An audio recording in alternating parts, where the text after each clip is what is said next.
மக்களே வணக்கம். முதலமைச்சர் விஜய் அவர்களின் பிறந்தநாள் வந்தாலே தமிழகத்துல கோலாகலமாக நடக்கும்.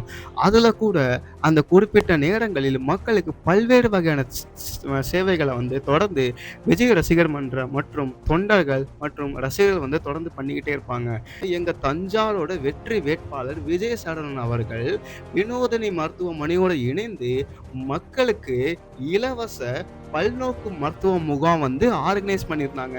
இதன் மூலியமாக இரத்த பரிசோதனைகள், சிறுநீர் பரிசோதனைகள், இசிஜின்னு சொல்லிட்டு பல்வேறு மருத்துவ சேவைகள அந்த ஏழை மக்கள் பெற்று பயன்பெற்றாங்க.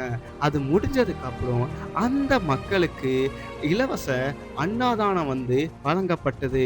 அதாவது அமைச்சர் அவர்கள சொன்னத எங்களுடைய தலைவர் அழகாக கடைப்பிடிச்சு, அந்த தொகுதி மக்களுக்கு என்ன நலத்திட்டங்கள பண்ண முடியுமோன்னு சொல்லிட்டு, நம்மளுடைய முதலமைச்சர் சார்பாக அந்த நலத்திட்டங்கள அவர் ஆர்கனைஸ் பண்ணியிருக்காங்க. அது மட்டும் இல்ல மக்களே, அத பல ஆண்டுகளாவே விஜய் ரசிகர் மன்றமா இருக்கும்போது, தொடர்ந்து மக்களுக்கு இலவச காலை உணவு, மாலை உணவுன்னு சொல்லிட்டு 3 டைம்ஸ் ஃபுட் வழங்கிட்டு இருந்தாங்க. நேத்து கூட சட்டப்பேரவையில அவர் பேசும்போது, இங்கே எதிர்வரிசையிலே அமர்ந்திருக்கக்கூடிய மூத்த சகோதரர்களுக்கு நன்றாக தெரியும். நீங்கள் அதிகாரத்தில் இருந்த காலத்திலே நாங்கள் அழைத்து செய்த நலப்பணிகளிலே நீங்கள் கலந்திருக்கிறீர்கள். எங்கள் கால்கள் படாத கிராமங்கள் கிடையாது. எங்கள் இயக்க தோழர்கள் பயணம் செய்யாத ஊர்கள் கிடையாது.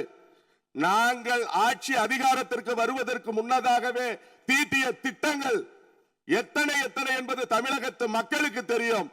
ஏனென்று சொன்னால் பயன்பெற்றவர்கள், அந்த பயனை அடைந்தவர்கள் இன்றைக்கு எங்களை தேர்வு செய்து இந்த சட்டமன்றத்திற்கு அனுப்பியிருக்கிற தமிழகத்து மக்கள் என்பதை மறந்து விடாதீர்கள்.